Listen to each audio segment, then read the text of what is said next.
for the actual picture to become clear. And this isn't just about the issue of tariffs and so on. You're going to need these capacity and these resources in place to handle the disruptive arrivals because of weather events, because of labour disputes, because of conflicts and military tensions and so on. So again, if you accept that this is the future we're looking at, then you probably need to get those soon.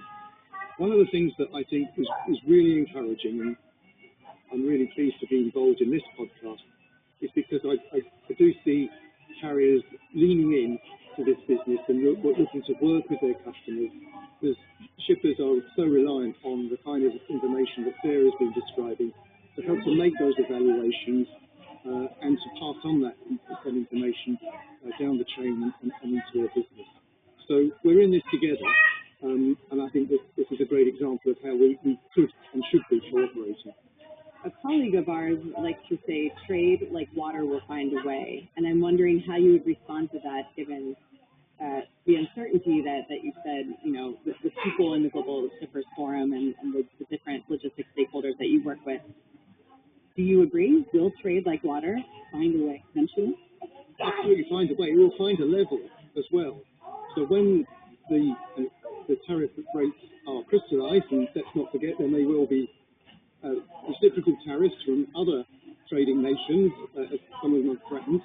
So there will be new costs of end costs for many goods, and then the supply and demand will kick in, and we'll see a new datum prices to be achieved, and that may be less than what we do now. It may be, it's unlikely to be more in that scenario, but it could well be goods then destined to other markets.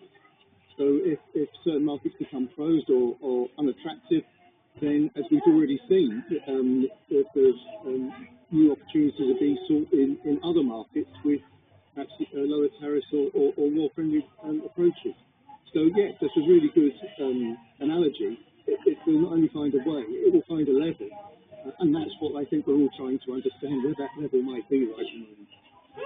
And Vera, I know we're hearing a lot of terms these days, like whiplash or fatigue from all this change and pressure.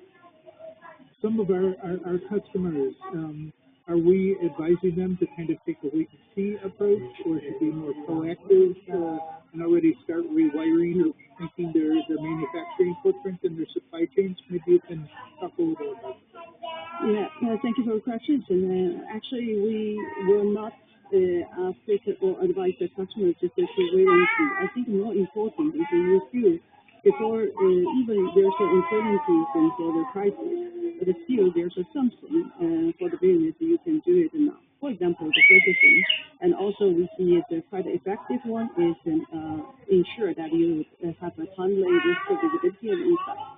This means that you suddenly have the capability to pick up these early warnings, the signals, not just reading these headlines and after the disruptions happen. So this is also to help the business to really stay ahead of the curve, get the right information at the right time, and more importantly, turning that into some actionable insight. Here, actually, I want to highlight that this is we are talking about the insight, not just the information. Because information could be just the news, then it's just a created awareness. But the insight is really support and the decision and the response. I hope that the business, even you decided to wait and see, it's after you evaluate all the scenario, all the potential impacts, rather than you have no choices, then have to wait and see. The second thing I think business also can do is for the scenario planning. As I mentioned, there's a lot of uncertainty, and also, so you say that actually there's no crystal ball here. I fully agree, and for none of us actually can predict 100% what is due to happen in the next second. But what we can do at least is to start to think about, okay, what is likely to happen? What is the plausible scenarios that could happen? Then at least you can, based on these plausible scenarios, start planning and be prepared that what actions you can probably take